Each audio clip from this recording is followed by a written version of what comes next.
You're at your old trusty boat. You call mighty sparrow. I'm in the city of Mardi Gras. Welcome to the Sailing into Oblivion podcast, where we sit down with everyday people who do extraordinary things. I'm your host, Jerome Rand. Ladies and gentlemen, welcome to the show. Today we have a very special guest, an old friend of mine who I have worked with plenty of times with sailing schools and water sports centers, things like that.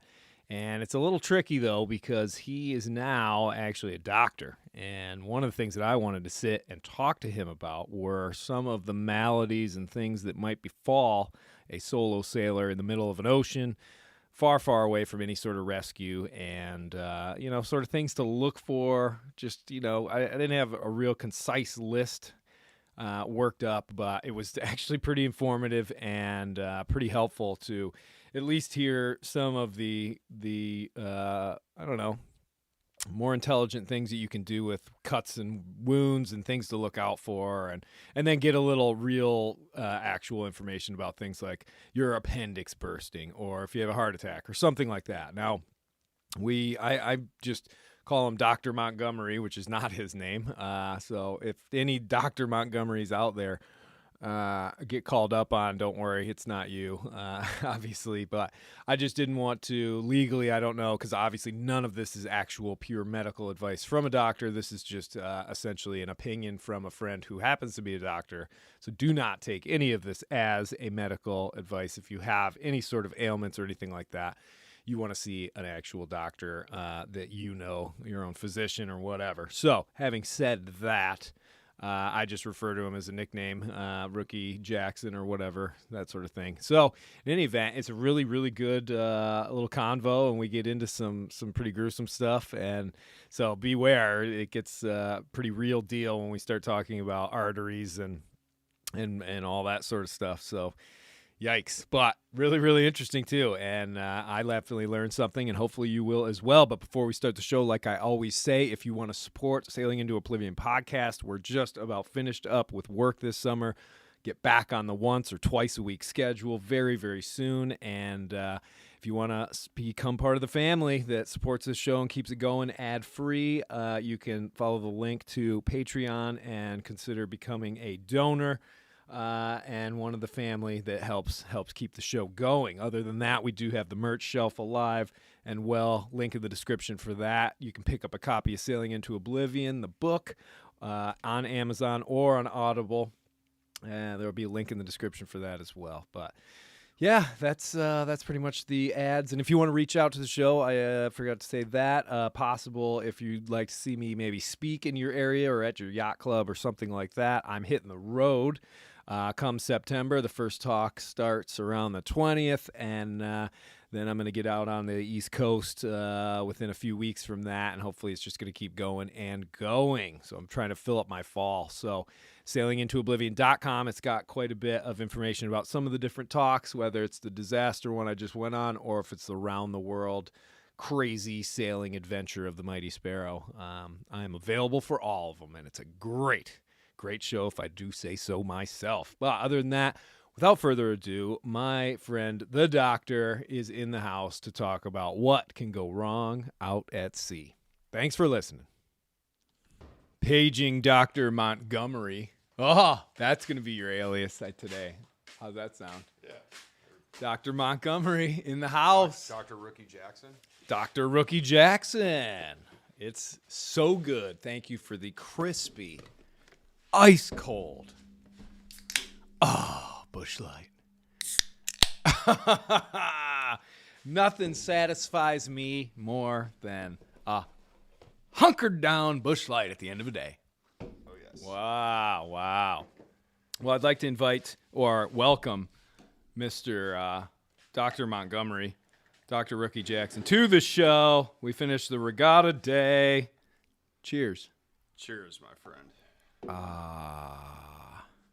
Now, Doctor, we're keeping your identity a little hush hush because we're not lawyers. We don't know. We know you are a doctor. You went to medical school. You That is graduated. That is correct. I'm a practicing physician, but in no way does this represent medical advice. There we go. It is simply an opportunity to chat about what I may or may not do in certain situations with limited resources. Excellent. And that, my friends, is the topic of today's show. I've often wondered, and when I'm out there on Sparrow, I have, well, cheers first. Cheers. Great couple of days. Just a little background. The doctor and I have worked together at in sailing schools and water sports centers many, many, many years ago, and we've been reunited for yet just 1 week, but it feels like a lifetime already. Yes, it's been magical so far. All right. So even though your voice is as deep as a trombone, you want to bring that microphone about 2 inches from your face. So you get comfortable, then you bring it in. All right? Thank you. That's the setup. And we've been recording this whole time, so I understand that. we're already live. Thank you. Okay. Bring it close. Yeah, get comfy. Bring it close. There we go. Let's get a little volume check for you. You want to say something? Test, test, test, test. Definitely bring it closer. Yeah, there we go. Test, test, test, test. Love it. All right. So, on Sparrow, when I'm out at sea, I have this medical ailments, and it's just this big, thick book, and it's scary. It doesn't really tell you how to fix much, but it tells you what's wrong with you and different sort of symptoms and things. Sure. It's pretty scary. And I've often wondered, what things could befall me out there that, would I be able to do anything about them? Sure. I think that's the obvious big question. But we can dive into it a little bit, but we could talk about symptoms, concerning signs to look for potentially. We could talk about what I would do in those situations potentially. But I think ultimately, like you said, the real question is how, if anything, are you going to be able to impact or intervene potentially? Mm-hmm. So, well, and Sparrow, typically I have a pretty minimalistic first aid kit. I think some of the extras, I have a neck brace, Okay. which a lot of times you wouldn't find in an everyday first aid kit. Obviously bandages, things like that. It's kind of hard to get a hold of antibiotics. sure. But I think if you were to recommend a type of antibiotic for that, aren't there some that are called like broad spectrum? Yeah, so broad spectrum antibiotics typically refers to a situation where you're trying to cover. Well, let's back up a second. So first off, antibiotics are only indicated or useful in the setting of a bacterial infection, as the name would imply. Right. A lot of misuse of said antibiotics comes in the setting of catching a bad cold, which typically is a virus in nature. Yeah. And unless that virus somehow turns into a bacterial infection on top of that, antibiotics will not help you with a common cold, for example, with a viral illness. Right. But people take them. Correct. Yes. And that's what I was saying, is it's a common way that antibiotics are misused. In general, the term broad spectrum antibiotics typically refers to covering different types of bugs, if you will, to make sure that you have covered them appropriately, because there are different types of bacteria that lead to different types of infection. Mm-hmm. And broad spectrum antibiotics is a catch-all term to put somebody on antibiotics to assume that you are covering all of those said infections. It's like an umbrella. Correct. Woo. Okay. And I mean, I've always considered things out on the ocean to be quite sterile. Obviously I'm not going to catch a cold out there, but the idea of getting a cut that then gets infected because I haven't taken a shower in 2 months, that reality is there. Yeah, I think probably the most common issue would be a common cut, scratch, bump, or burn, for example, that maybe is too much for your own body to handle on top of the wet conditions, for example, or you do a deeper cut or something like that will lead then to a bacterial infection. So the reason those get infected is depending on what cut you, for example. So if you step on a nail, for example, we're worried about tetanus. Yeah. Right.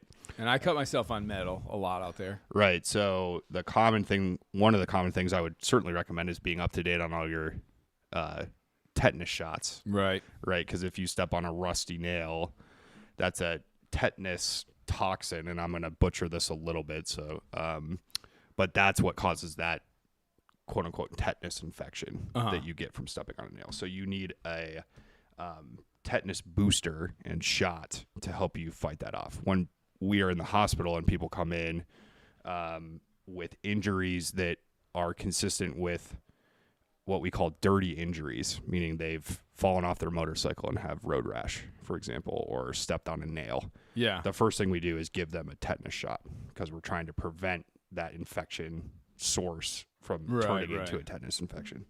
Well, let me, if I can just pause you. So let's say I cut myself on some old rigging. It's all rusty or whatever. Yeah. What am I looking for? Great point. So first, you would obviously like to try to clean and assess the wound. So the first thing you want to do is obviously make sure you're safe. Yeah. Once everything's stabilized, then you have to kind of do inventory, so to speak, on yourself. So check to make sure what's bleeding, how big is the cut. If we're talking about simple cuts and bruises, I would try to wash them in some way. Whether that's, I assume you carry soap on the boat. I do carry soap on the boat, yes. Okay, yes. I'd have soap. I'd have hydrogen peroxide. I'd have alcohol. And obviously Neosporin and Band-Aids and bandages. Yeah, so lots for of it. Simple cuts, you may not need to do anything for them. If we're talking about a deeper cut, so to speak, I would try to wash the wound. Yeah, really get in there. Yeah, and I don't think you necessarily need to scrub it unless you think there's like foreign particles in there that are actually going to come out. Yeah. Hydrogen peroxide we can touch on because that's kind of an interesting discussion to some degree, at least with limited things I know about it. Hydrogen peroxide is a very abrasive chemical in the setting that when you expose it to a wound, it basically oxidizes and sterilizes that field or cut. And where people get into trouble is in repeated use of hydrogen peroxide on that wound day after day after day after day. Oh, no, it's always a one and done. Right. I just wanted to clarify because I know some people that think, well, if this stuff is so sterile, I should just keep using it every day. The problem with using hydrogen peroxide every day is you actually impair the body's ability to form that scar tissue and granulation tissue if it's a big cut. So you're actually kind of taking a step back each time you do it. But if you need to sterilize the wound, if you had something like hydrogen peroxide, you could use that.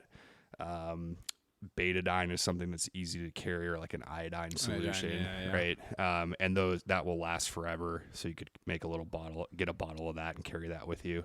Well, and what sort of symptoms would I be looking for specifically to a tetanus infection? So if you truly get tetanus, it's a pretty rare. It's pretty rare, but it would be life-threatening in that setting. So what happens is you get a tetanus, and it basically affects your body and is a very bad thing that you can encounter while you're out there. So signs and symptoms of that. I'm putting you on the spot, aren't I? Yes, you are. Yeah, it's been a while. It's been a little while. So, I mean, and we're talking like, when you have like blood poisoning or whatever, and you see like the black line forming through your vein or whatever. Are we talking like lop my arm off if I have it on my finger or something? Would you want to lop your hand off? Is that what you're saying? Yeah, to stop the infection from coming in. Man, that would be a very difficult decision to make, I think. But if you're asking what it would 1,000 miles from shore, nobody around. Yeah, it'd be difficult. I mean, you would to make a decision like that, you would want to see what at that point I would be, if we're talking about an infection. One of the things we talk about is kind of like there's a lot of, and the other thing that people don't realize is that your normal skin has a lot of flora on it. Okay. And that's a term for talking about like bugs. Yeah. So like staph epidermis, all this stuff. And what actually causes the infection is the injury that you sustain is putting that skin flora into a place where it's not normally. So it's not that you've like cut yourself on a dirty knife. Yeah, you've cut yourself, and now you've taken normal flora that's not supposed to be in your bloodstream or deep in your soft tissues, and you've put it there. You opened up the door. Correct. And let the party in. Yeah. But what that typically turns into, so as you guys have seen, what a nice, clean, healing wound or injury should look nice and clean and healing and get better it's usually every like day. Red and a little sore for a day or two, and then starts to heal up. And what that typically indicates is that infection at the skin level is getting worse. And what that can look like is pain, heat, discomfort, Throbbing. and eventually what you would see is that this redness or erythema around the wound is getting worse. Oh, okay, and spreading. Okay. Yeah. And then if that turns into a cellulitis type of infection, which is really bad, especially if it's invading the muscle and everything. Like, are you gonna, like, if you had this on your hand, it would start to swell up? Your hand would swell. I wouldn't say it would get huge. What would be more concerning is redness or skin discoloration that is continuing to propagate up your arm. So indicating that the infection is not being held at bay. It's growing. Yeah. And that could get really bad. What can I do about that? Anything? Limited first aid kit? Yeah, I mean, what you would do in the hospital setting, just to give you what would happen normally, is you would go into the hospital, they'd put you on antibiotics. Mm-hmm. Sometimes if you catch it early enough, you can just take oral antibiotics, pills. Like a Z-Pack or whatever it is? Or depending on what the actual infection is, you'd be put on a more narrow range antibiotic to cover that.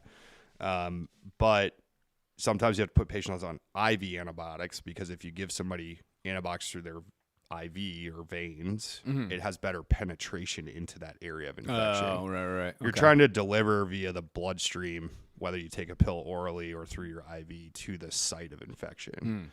The name of the game in, I guess, like wound care is you have to treat the infection with antibiotics if you can, and then also do something called source control. Okay, so let's say you have and what I mean by that is if you have an infection, you need to wash the infection out, get rid of it. If you have an abscess, sometimes you have to go in and drain an abscess. Like all the pus. Correct. Yeah, when I say that. But so there's two, you have to treat it with antibiotics and also treat the source. Yeah. So that it's not getting worse. So, for instance, there was a story, a guy in the Vendée Globe race, he had banged his elbow real hard and it started to swell and he had a big sort of abscess, I guess, on it. And he had to cut into it. Yes. To basically what you're saying, purge or drain. Yeah. And I'm assuming he didn't have a plethora of antibiotics available to him. No, I think he just had pain pills. This was back in the late 90s. So in that case, what he was trying to do is open up the infection to drain all that pus. Okay. But the idea with that is the source control aspect of what I'm talking about. Because if you can clean that out, in theory, bloodletting, it allows your body to work to try to get rid of all that infectious material. Okay. Yeah. All right, so the name of the game with the cuts and the tetanus, all that sort of stuff, infections from wounds. Yes. Clean them out and look for continued redness or pain or just the area is growing. Almost like a rash. That would be a more late sign that would probably be very concerning. Yeah. Okay, so the other thing is you're going to have a fever, right? If your body's trying to fight off an infection, so you might be hot, febrile, uncomfortable, right, because you feel hot. It's that same feeling when you get a virus or a cough or cold. Wonderful to have in the doldrums was 95 degrees outside. Yeah, that would be, sounds like not a very fun situation to be in. Yeah. But certainly those more concerning things, like a soft tissue infection, we call, those are scary things like necrotizing fasciitis. Those are really scary. What is that? Soft tissue infections. Scary. Yeah. And those, we can see patients who have Patients who have who are immunocompromised or have poor wound healing for whatever reason, can have a normal cut or scrape that turns into a bad infection. Yeah, because their body like really easily. Yeah, or easier than somebody who has an intact immune system. Oh, okay. Patients who have out-of-control diabetes classically don't heal wounds better. They don't have good blood flow or circulation to their extremities. Yeah. If you have bad neuropathy or swelling or things like that. So if your body's out of whack to begin with, so to speak, it can make it harder to fight off the infection. Ugh. So that'd be something you would just want to know about yourself. If you have a hard time doing that, it might make you more inclined to check yourself out every couple of days, make sure there's nothing new popping up or something like that. The classic scary story is it starts like a pimple, on your butt cheek, let's say. Yeah. And then because you haven't looked at it or don't take care of it, it turns into this raging soft tissue infection. Ugh. And the next thing we're doing is, we're doing surgery to try to debride those infections. Things like that. Yeah. So, Those maladies. So clean all those wounds for sure. I know the one that people always sort of mentioned in the past for sure, especially with the one going around the world, was if it might be a good idea to take your appendix out before you do something like that. Now, hearing that question posed to me for the first time, it's definitely an interesting thought. There's certainly a lot of risks with having a quote unquote elective surgery for no medically indicated reason. Well, what would be the time frame? Let's say my appendix ruptures or whatever. Sure. What is the time frame between that happening and me dying usually? It depends. With no care at all. I would say, because there's nothing I can wow, do. and again, this is outside of my field, so this is just a guess. Yeah, no worries. No. I think so. What you're saying is the scenario is you're on a boat, you're out in the middle of nowhere, Southern Ocean, and all of a sudden you think you have an appendicitis. So let's be clear what we're talking about here first. So stomach pain, fever. So inside your abdomen, you have your intestines, right? So you eat food, goes through your esophagus, down your stomach, into your small intestine. Yes, doctor. I am aware of how the body works. There is a little nubbin. Down at the bottom of your intestines that is the appendix. So it's a little residual outshoot of your bowels, if you will. And we do not need it, correct? Yeah, there's some debate about what it actually may or may not have done in the past. Yeah. But it really serves no purpose currently, although there's a lot to be discussed. I mean, they don't know. Right. But basically what happens with that, as any name with itis on the end of it implies, is irritation, inflammation. So appendicitis is an inflammation of your appendix. Okay. And the problem with that is you can have appendicitis, and what typically happens is you have to come in for surgery because that little nubbin gets inflamed. So they'll put you on antibiotics in some cases. But the best way to deal with it, if you truly are having an appendicitis, is to surgically remove it, because the concern is that if that gets inflamed enough, it will rupture. Meaning it'll just open up through the wall of the intestine inside your belly, and then you're leaking your intestinal stuff into your belly, and that's then causes you to get a massively bad intra-abdominal infection, and that's what actually kills you. Yeah. It's not that your appendix bursts. Right. Well, it does burst, but that's not what actually grenade. kills you. Yeah, it's the fact that the you would be spilling. It's all infections. Yep. Man. So I guess my question is, so signs and symptoms, you'd have right lower quadrant. Okay, so your appendix is on the right side. Right lower quadrant. Okay. Gotcha. So that's where your appendix would live. So you would classically have pain. There's a point between your belly and your hip region that kind of defines this point where appendicitis pain typically comes from. Yeah. Is that why when they do a physical, they kind of touch you down there? Yep. Gotcha. Well, no. Well, that might be. Well, they hit you. No, I know that, but they usually push on your. Yeah, different stomach. quadrants of your abdomen typically refer to different organs and different classic problems, and then also based if you're a male or female with different organs, there can be different things that could be infected or have abscesses on or twist.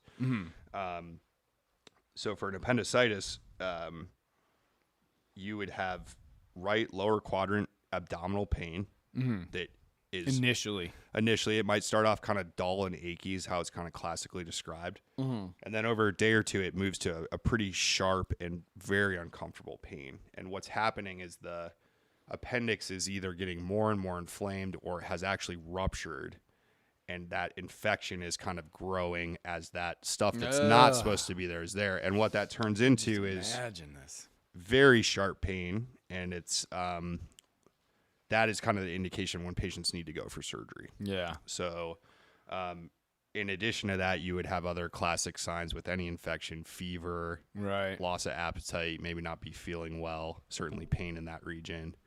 And is there anything that I can do about it? Probably not, quite Nothing. honestly. I Like, mean, I if can't you had cut in there. antibiotics on board with you, I Take would antibiotics, take them. yeah, just to throw anything at it? Yeah, but it's a surgical problem, Yeah. right? It's not something that, like, when you strain your back, you can kind of rest it, recover, take it easy.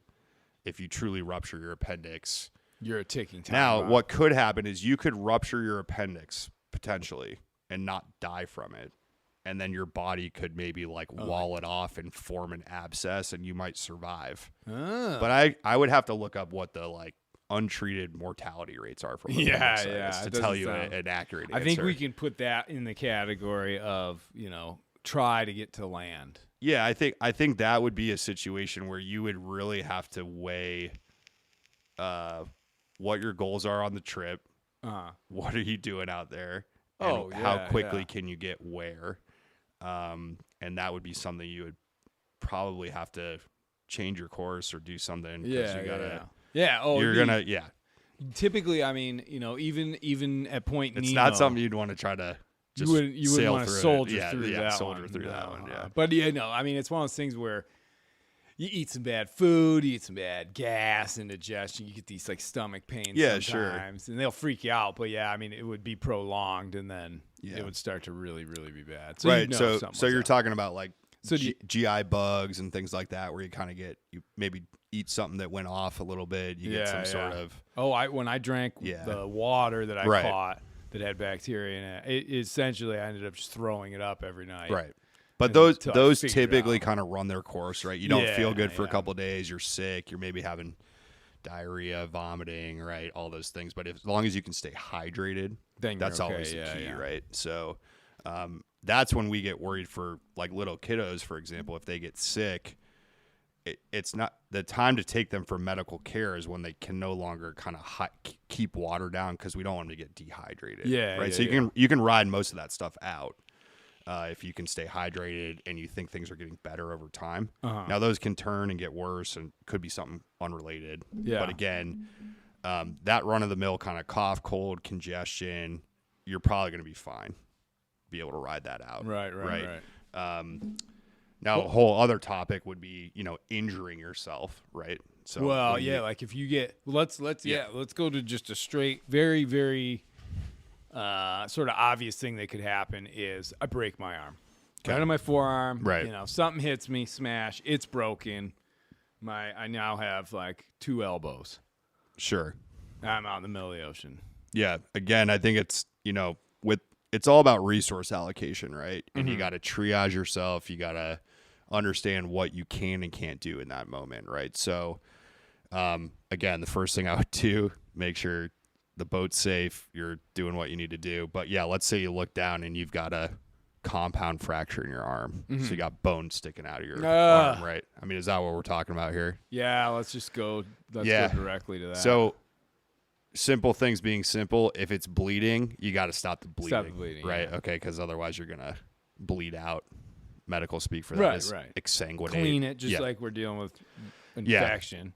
What you'd be concerned about in a really bad crush injury, or again, this is not medical advice. Yeah, I'm just no. speaking from what I would do in these situations. I'd want to know, you have to assess the injury. Okay, so the big things you'd be looking for, and it's going to be hard if this is your arm too, because you're going to be in excruciating pain. Mangled. Yeah. You would want to see if you are bleeding from an artery very quickly. Okay, because let's be honest, my point is, if you tear your arm, something twists, a big, the mass comes down and falls on your arm. Right. It's No, crushed. yeah, that's what we're talking about. You're going to know very quickly if you have a bad problem, because you're going to look down and blood is going to be pumping out of your arm. Yeah, with your heartbeat, right? Yeah, Yeah. exactly. And that would indicate that you have torn an artery, right? So what do you do then? Well, in that case, again, you would immediately put pressure on it, Uh-huh. which is not going to be fun. Yeah. And then you'd have to have a decision to make about putting on a tourniquet. Okay. Yeah. And there's, again, You get some tiny line and cinch it right down on your arm. yeah, Right? and there is a whole study of kind of field medicine and kind of wilderness survival, which I think a lot of how this would kind of apply to what you would be facing on a boat by yourself or something like that. This is a different story if you're offshore or close. Like, okay, so if you can get back in, my general advice would be just get back in. Yeah, but in this case, we can't. I'm at minimum 10 days from land. Yeah, so if you had an injury that you felt reasonably confident was bleeding out from an artery, you would have to put a tourniquet on, or else you would be dead. I mean, you would just bleed out and die. You'd bleed out in minutes, right? Well, it depends on how severe the injury is and how big of an artery it is. And yeah, that could be, you would basically just start to feel real dizzy. You'd lay down and then you'd just be out, black light, dead. So thin diameter line. Well, I wouldn't even say thin diameter line. The way you can do it, kind of a field tourniquet, if you will. You can take any size line. You tie it into a loop. Yeah. So you could tie a reef knot or anything bowline. And then what you do, it doesn't matter that you don't have to tie it tight to your arm. What you do with it is you put it around your arm, and then you take a stick or like something hard, right, and you loop it through that loop, and then you're twisting it down in a clockwise or counterclockwise manner until it binds, and then it will start to get so tight that you can really ratchet it down. Yeah. The idea with a tourniquet is that you are trying to stop life-threatening bleeding. So you're basically committing to the fact that you are no longer salvaging your arm. Yeah, the arm's done. It's done.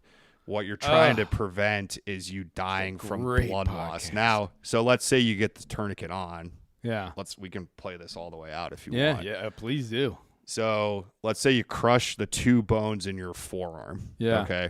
And one of them's sticking out, and on the way out, it took out your radial artery. Okay. So now you're bleeding from your artery. You have to go upstream of that, obviously. If you could put pressure on it, if you could grab the little artery that was bleeding, in theory, you could hold it, sew it.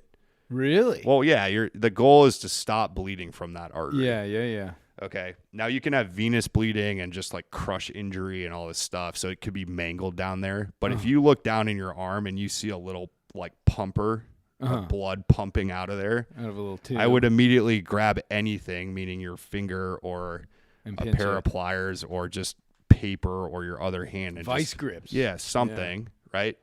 To at least stop it. And then you'd have to do a little damage control, meaning like look around, what are you seeing? Yeah.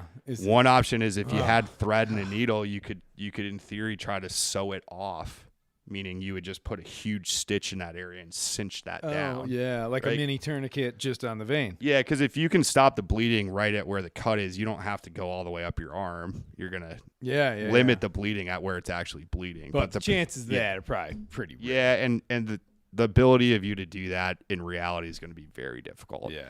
And you could still be bleeding. There could be other places it's bleeding from. So in a crush injury situation, you kind of have to move up the arm, and then you would say, all right, I'm gonna take what I can get here by putting a tourniquet on. And the idea with the tourniquet, obviously, is that by how tight it is, you just cease from the pressure any ability of arterial blood or venous blood to go down into the arm. Right. So you're essentially saying I'm gonna sacrifice the arm by not letting blood go down there, but save my life by not bleeding out. So now you've got this tourniquet like cinched down on your arm. Yeah. You're going to be in excruciating pain. The tourniquet itself is going to be the most painful thing you've ever felt, because imagine twisting this thing down on your arm. It'll go numb eventually because you're actually going to have no blood flow down there, so things are going to just start going numb. Yeah.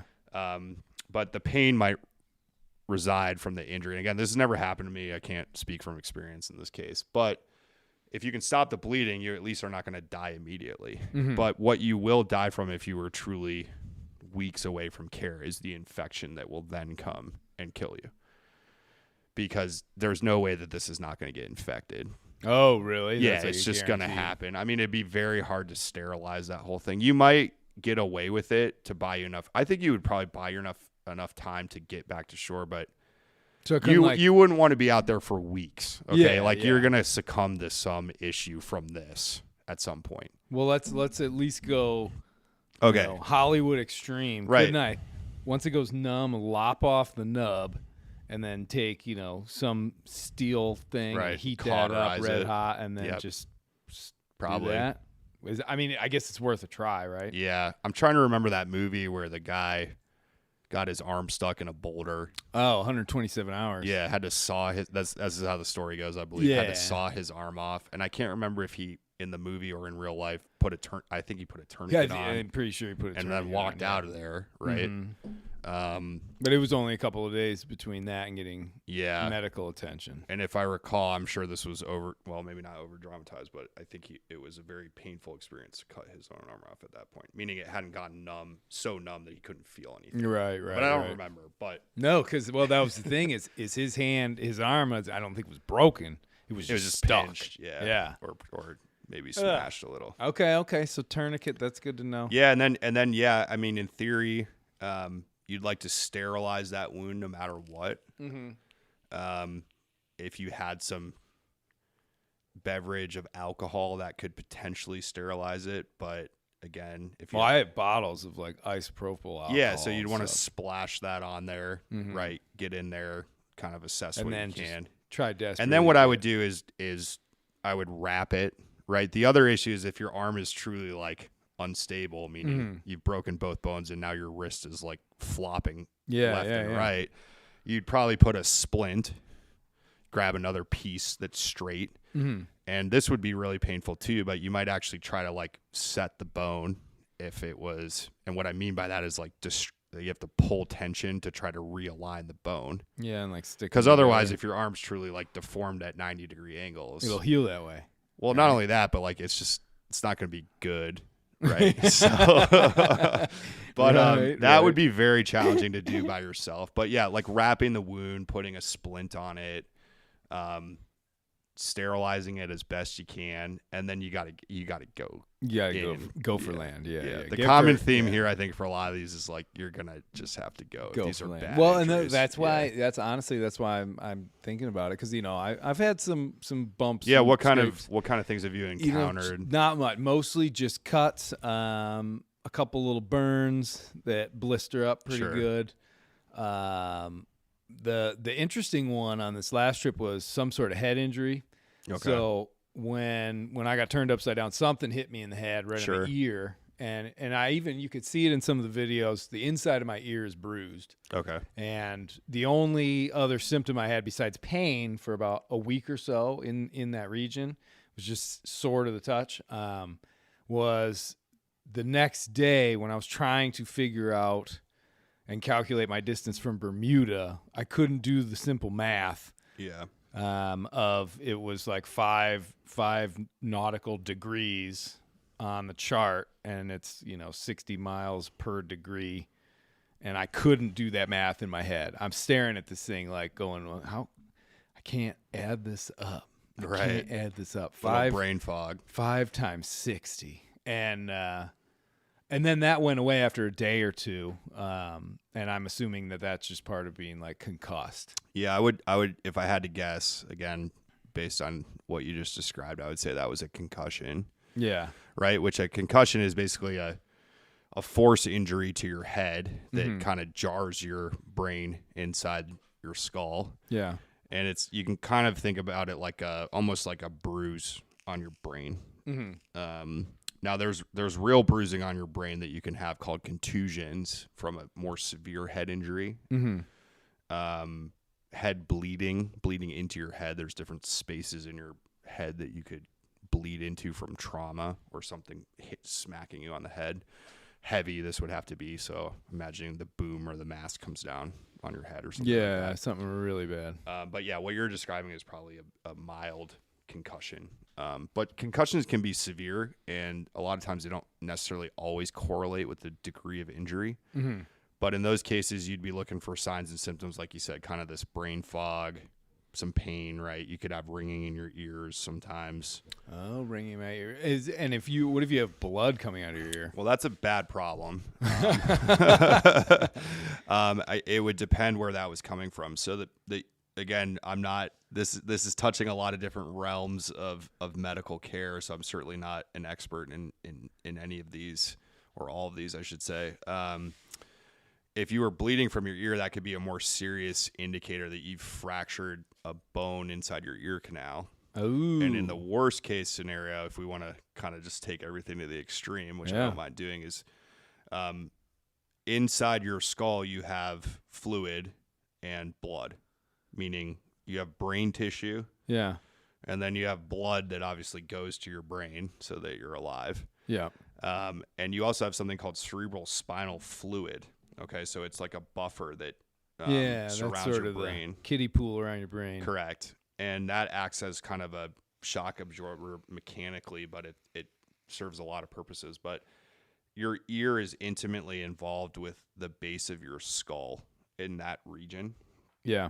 And you can, if you truly have a bad injury to your ear or ear canal, let's say, you can actually have a fracture that will connect with that cerebral spinal fluid space. So you can actually leak spinal fluid out of your ear. But when patients come in with bad traumas, it's one of the things we look for on our initial assessments. Is it like clear liquid? Yeah, it looks like kind of yellow tinged or not quite clear fluid. But it's different than blood. It's a fluid. It's just a clear fluid that you'll see. So that's one of the things that we look for injuries to the side of the head or including the ear, because that's an indicator to us as a medical provider that there is a very serious deep injury. Yeah. That's the only way that fluid should never be coming out of your ear, right? Is the point. So Jeez. Yeah. What about like if I were to I always worry about my eyes. Yeah. Either, splashing Sure. some sort of really bad chemical in it. Yeah. Or getting something stuck in my eye. Oh, yeah. Getting something, taking a big hit. There was a time, and it may sound almost ridiculous, but there have been a number of occasions where a flying fish has literally just buzzed past my head in the middle of the night. Right. Almost jumped into your eye. Yeah. Basically. I mean, and these things are moving fast enough Sure. where if a flying fish hit you in your eye, it's going to destroy your eye. Yeah, it carries some weight and some speed, so it'd be like taking a rock to your eye, right? For example, You've got to pull whatever it is out, right? Well, I guess it depends. I mean, obviously, if it's a fish, but if it was just a foreign object, a piece of wood, piece of metal. Yeah, this is an interest. I don't know how in depth you want to go with this range, but let's say you have a splinter the size of a 2-inch thorn sticking into your eyeball.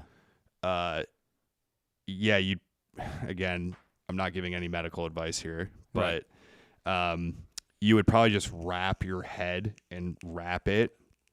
The problem is not so much that you've got this thing stuck in your eye. It's that when your eyeball moves, this thing is going to be moving around with it. So I guess the debate would be whether to like remove the foreign object.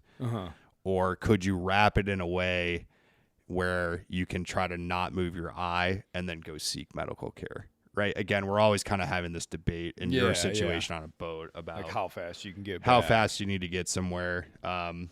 There could be situations where it might be better to leave it if you can get somewhere in a day or two, if you're really worried. Now we're talking about, I don't know, I've seen fish hooks in people's eye. Goes all the way through the eye, right? What if the eyeball like popped out, right? And it's hanging by those threads. Yeah, I would probably honestly, I'm just thinking if this is myself and my eyeball was dangling out by my retina. Yeah. I guess I'd either cut it off or pack it back in there and see where I was at in terms of getting anything that I was cutting with. I'd want to make sure it was sterile, like dipped in alcohol. Yeah, that's why it might be better to just like honestly kind of Scoop push your eyeball back into the socket and pack it. Yeah, I mean you're gonna lose your eye at that point no matter what. Right. If your eyeball has an eyeball can't come out and go back in. No, I've never heard. Well, again, this is way outside of my realm, but that would be a hard sell. Right. So, because I talked to my dentist before I left on one of my big trips, and I did ask him. I was like, hey, if I have a tooth that starts to get infected, this is the like the Tom Hanks castaway thing, right, and he's like, no, you definitely don't want to do that. You don't want to grab it with vice grips. Right. He's like, you're gonna end up crushing it, right, and then having to pick every piece out. Right. He said to undermine it So he said Like essentially unroof it. Basically. Yeah, he said take my fingernail and just start picking away at the gum right next to it until you get underneath it, and then you should be able to. He's Kinda. like, if it's infected, it's gonna hurt. Doing this, yeah. it's gonna hurt really bad. But he said you get underneath that, and then you can pull it out that way. But Right. yeah, he was like, under no circumstances should you try and knock it out with right. like I think hammer. that's sage advice. Yeah, exactly, exactly. Yeah. Yeah. But let me ask you, what when you prepare for these trips, what kind of medical checklist do you go see anybody? Do you get supplies? What kind of things are you doing? Normally, no, I don't. I mean, I guess I like to get my skin checked, and I like to get my eyes checked, get some new contacts, and then I go get my teeth done. Sure. Just make just sure you don't to- have like a just- cavity yeah, brewing or something like exactly. that. Yeah. And other than that, I mean, I don't know. A physical, I suppose, if I had any concerns or any things that were bothering me prior to, Right. then I might go get a physical or something. But or get it checked out at least. yeah, if everything's, I'm still at kind of an age now. I guess I'm over the hill as far as into my 40s. So now there's a whole lot more maladies that are more prevalent, I suppose. Yeah. But yeah, no, before that, it's pretty much just eyes, teeth, and Yeah. And then and what skin. kind of supplies do you? I mean, I know we touched on this. pretty a bit, basic, but like yeah. a couple of regular first aid kits with the standard stuff, Band-Aids, Neosporin. I have lots of like cortisone cream because Yeah. you get rashes from the salt water and not bathing and all that sort of Sure. stuff. So you always just try and stay on top of those. The minute I have something itching on my like waistband or something, you can cough. It's I'm natural. just gonna adjust the microphone here. Oh, gotcha. Just trying to stay on top of those things because, yeah, obviously you're not bathing all the time. And lots of sunscreen. Right. Lots of sunscreen. Yeah, I mean, skin cancer isn't gonna kill you while you're out on a No, I mean, 270 day.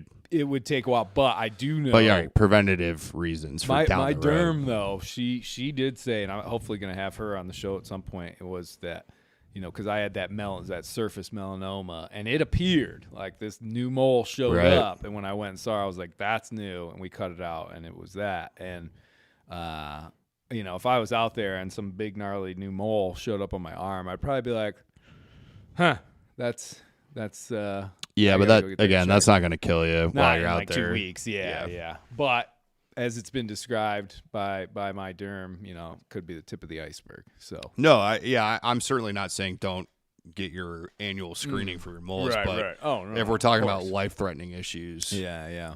skin cancer lesion is not going to be one that kills you while you're out there. No, that's about it, and then like I said, I've always wanted to take have a Z-Pack or something out there. Yeah, I don't think that's unreasonable. It's just hard to get Right, that's the problem. sometimes. Right?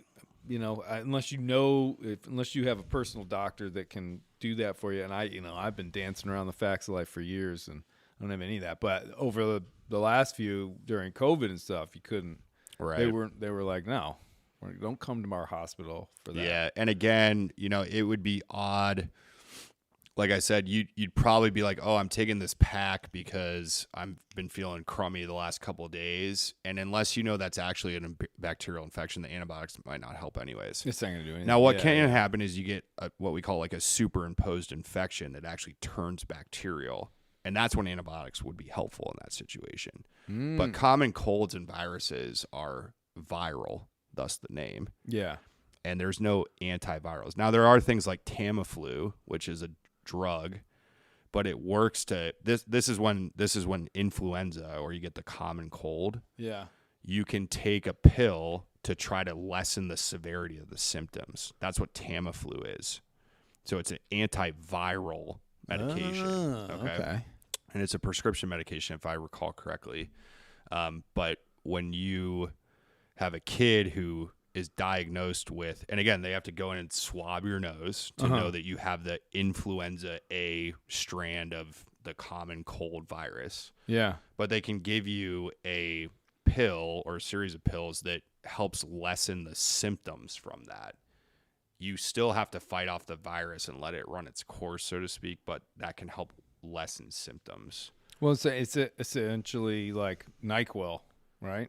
I mean, but probably much more effective. But I mean, when I get a cold, when I get the flu, I get a bottle of NyQuil. Right. So what's in NyQuil? So I'll tell you. Well, it depends if it's the AM or PM version. But PM, baby. Yeah. So the PM version has alcohol in it. Yeah. Okay. That's why people get drowsy from it. Yeah. And then it typically has acetaminophen, which is Tylenol. Mm-hmm. Right. And then it has a cough suppressant of some nature. Yeah. But again, NyQuil and Dayquil are symptom management medications. Yeah. Your body's gonna be the one. Yeah, you still run the course of the virus or the common cold, but you're managing symptoms with the things that are in NyQuil and Dayquil. Mm-hmm. That's why when you take Dayquil for a brief few hours, you feel better because you've just taken some or an NSAID or a ibuprofen, for example, helps with your fever. Mm-hmm. The Tylenol can help with general aches that you're feeling, right? And then the cough suppressant helps you suppress the cough, so to speak. Yeah. But again, those are not. That's not the reason you clear the infection because your body fights it off. Yeah, yeah. You're dealing with symptom management at that point.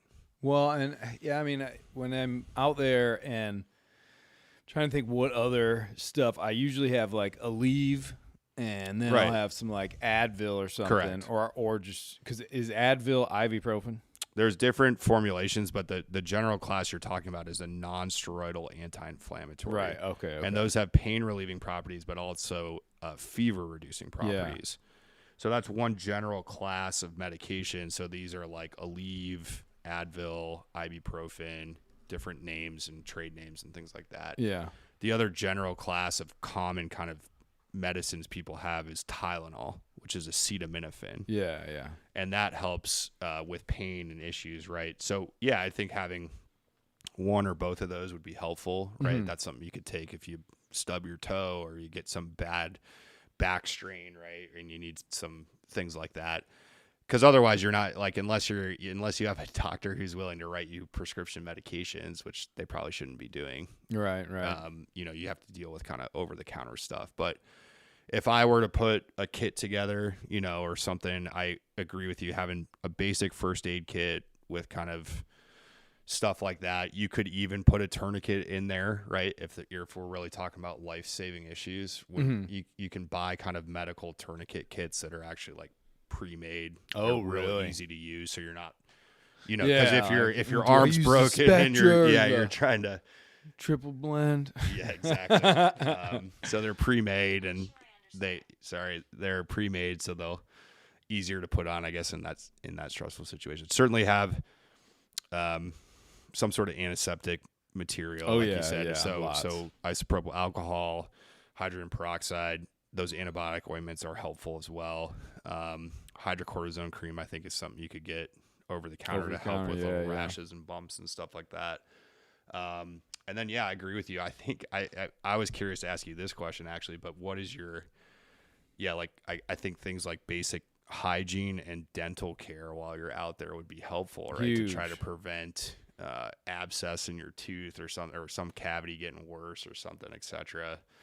And then beyond that, I mean, I think a lot of stuff you could probably ride out, meaning kind of common colds and things like that. But if we're talking about life-threatening injuries, then you got to decide if you can get it back in or not. Yeah. But otherwise, I mean, if you, like the story I heard when you took the wave and your boat completely rolled over, if you had fallen out of bed and smacked your head so hard that you were bleeding internally into your brain, you're just going to die. There's nothing you're going to be able to do.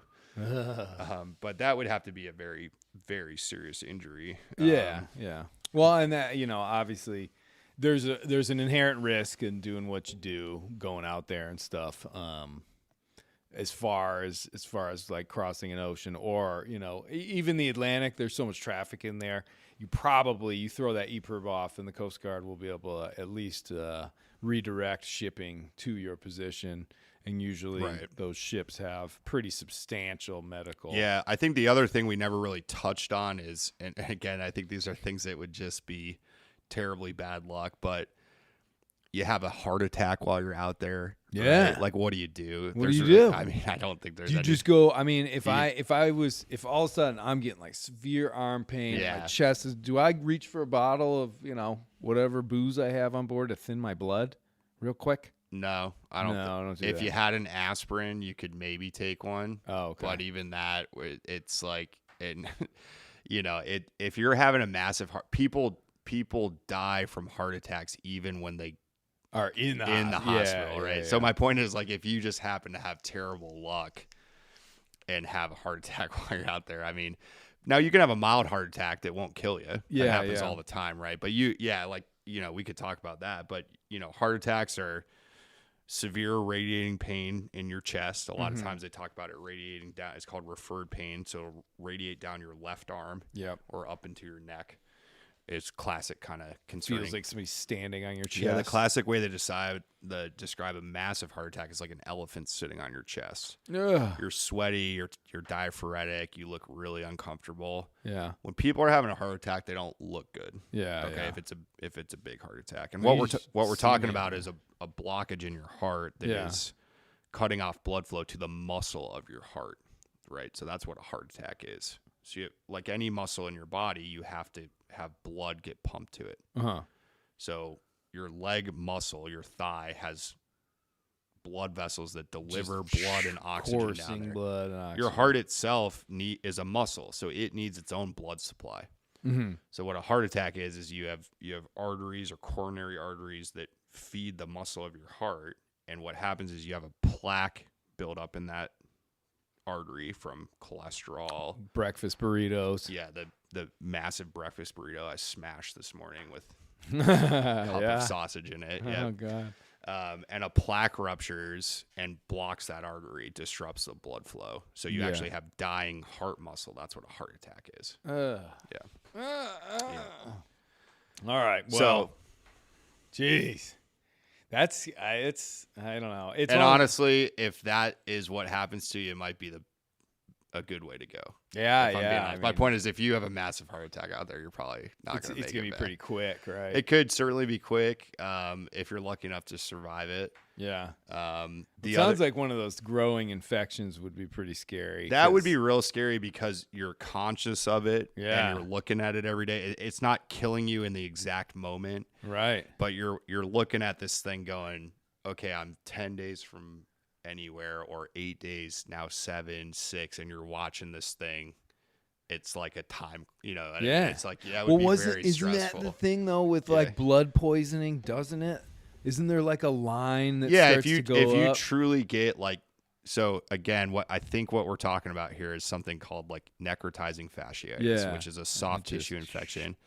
And if it gets so bad, it can turn to gangrene, which is essentially a term that kind of describes like, now the infection is so bad, you're losing blood supply to that area. So your fingers start to turn like dusky and nasty, right?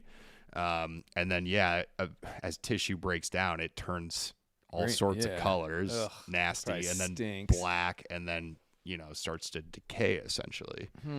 And that would also track in a sense if it was like, now we're talking maybe a very long time now for that to actually happen. But, again, this is a little outside of my realm of what I do in practice, but these are just my thoughts on kind of what that would look like. And then, for sure, not to be a downer, but the other things that would just like, if you have an aneurysm in your head that explodes, ruptures, you're going to drop dead. You're going to drop, Right. If you have a heart attack that's massive enough, you're going to drop dead. Right. And there's nothing I can do. No, there's nothing you could do. You might not even realize it was happening, right? If it was so severe. But I think like anything, and based on what I know about you and your travels and things like that,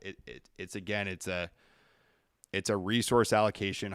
How far away are you from medical help? What can you do in the moment to temporize things until you can seek said medical care? Because I don't know. I guess one of my questions to you is, what on your trips and your things that you've done, where is the point where you are like furthest from anyone, and how many days away from help are you? Are there ever situations where you are like, there is no one that will be able to find or help me? For like 2 weeks or 3 weeks. Okay. Yeah. I mean, when You really have to be down Southern Ocean, Right. Middle of the Pacific. I was like But if 30 you- miles from Point Nemo, and I was Right. the most isolated human on the planet at that Correct. point. What is your most like guns blazing way to get help? Blow off the EPIRB, And what is that? which is emergency position indicating radio beacon. So anywhere on the planet, I fire that thing off. And when you just say fire, like what is it? turn I'm it just- on. Okay. Anytime. just- Anytime. We like It's to not a make it flare sound you're cool. shooting No. into that, yeah. It's an electrical device, and essentially, it's got about a 36-hour battery. You turn it on, and it's sending a distress signal to a satellite, which then goes straight to the Coast Guard, and it's registered. So the Coast Guard picks it up from Mighty Sparrow, from Jerome Rand. It says where my position is. And it doesn't says- communicate information other than your position. No, Like you it can't just type a says- message into it. Is my point. But yeah. the predetermined thing is I need immediate Right. This assistance. only goes off when your life is in danger. Oh, yeah. And, If I'm in a life raft, right. Okay. I would fire that thing. Now, let me ask you a follow-up question, if I may. Are there situations where, depending on where you fire that off, meaning like in the certain region or area or time, that the Coast Guard would not be able to get to you? Oh, yeah, absolutely. And what is limiting them to get to you? Well, them personally getting to you would be being within, a few hundred miles of the U.S. probably. And that's because they're limited by how far they can helicopter fly. range, Yeah, right. ship Okay, range, yeah. all that Okay, stuff, where gotcha. they have their vessels. Yeah. But they can coordinate with maritime shipping. Okay. And that's your best bet, And what does that mean? That means there's like 50,000 ships that are plying the You're relying ocean. on other people to just they'll change divert course. they'll Okay. divert 1,000-foot container ship to my position Gotcha. because it's one of those things where I might get a call from the Coast Guard. Okay. They say, hey, there's somebody in distress, and You're the closest. for whatever reason you're in the Southern Ocean, you You're the idiot. closest, Go down yeah. and get them. Yeah, Gotcha. yeah. Now, what is the fidelity or like the probability of like if they have your position, they can hone in on that exact position? I mean, it's got to be fairly good, right? Oh yeah, Okay. pretty good. And typically, it'd be one of those things where you'd fire that EPIRB off, and then if I'm in the middle of the South Pacific, deep in the Southern Ocean, nobody's around there for thousands of miles. Who knows? I'd probably fire the EPIRB off for a couple hours, and then I turn it off. Right, And because you then- said there's a battery life on it. and then I'd turn it back on, maybe a day later. And it'd be like a daily sort of thing. Right, because they could see how you're drifting. I Yeah, if guess, I'm or if drifting, you're- if I'm going you're- getting blown with the wind or something like Yeah. that. I don't think, unless I somehow was able to bring enough warm clothes with me, I don't see how you'd even survive in a life raft because I don't have like a full body, what they call them, Gumby suits, which is it's like a personal life raft you wear, so that it's like a submersion suit or something, so you could be in the water for a couple of days, super warm, that sort of thing, face shield, all that. I mean, what would Hypothermia would get me very quickly in the Southern Ocean. in the Gumby suit or not in the Gumby suit? Like how long could you because I don't have one. It'd be if I was in a life raft and I was able to bring some extra clothes with me or something, might make it a day or two. I don't know. Ernie Hazard back in the 80s survived basically in his underwear in, I think it was November or October off George's Bank. And when they picked him up, he was literally blue. Sure. They were like, this shouldn't have happened. You should not have been able to survive. We And need to study you to figure Yeah. out how Oh, this yeah. happens. Absolutely. Well, it's nice. I know we got to get out of here because we got to work later, but and I got to get some food. But I appreciate your insight into this. It's nice just to actually peel through it because a lot of times you just go out there and you're like, I don't even want to think about that. But it's nice to kind of have it in the back of your head. I don't want to talk about flesh-eating bacteria because I just don't want that to haunt my dreams. Sure. But dealing with things like drinking bad water or like say I've eaten food on an old delivery where the captain's like, leftovers, we keep those out next to the sink so they get eaten quick. Well, yeah, they also go bad pretty quick too. And then I ate that, and you just end up throwing that stuff up. But Sure. I think most interestingly was the infection thing for me because I think that that has the probability of being, scraper, scab, gets infected, and then it just starts getting red and painful and moving towards the rest of my body. That's the one I'm going to be looking out for. Yeah, for sure. So I definitely appreciate that. But other than that, man, thank you, Dr. Montgomery Rookie Jackson. It's been a pleasure. Yeah, very exciting. Thanks for having me. And yeah, it's been great. Yeah, dude, absolutely. Well, and obviously working with you and stuff like that, there's none better. It's a blast from the past, and it's a very welcome one. So Yeah, feelings mutual. it's So been fun. All right, thanks for coming on the show. thank you.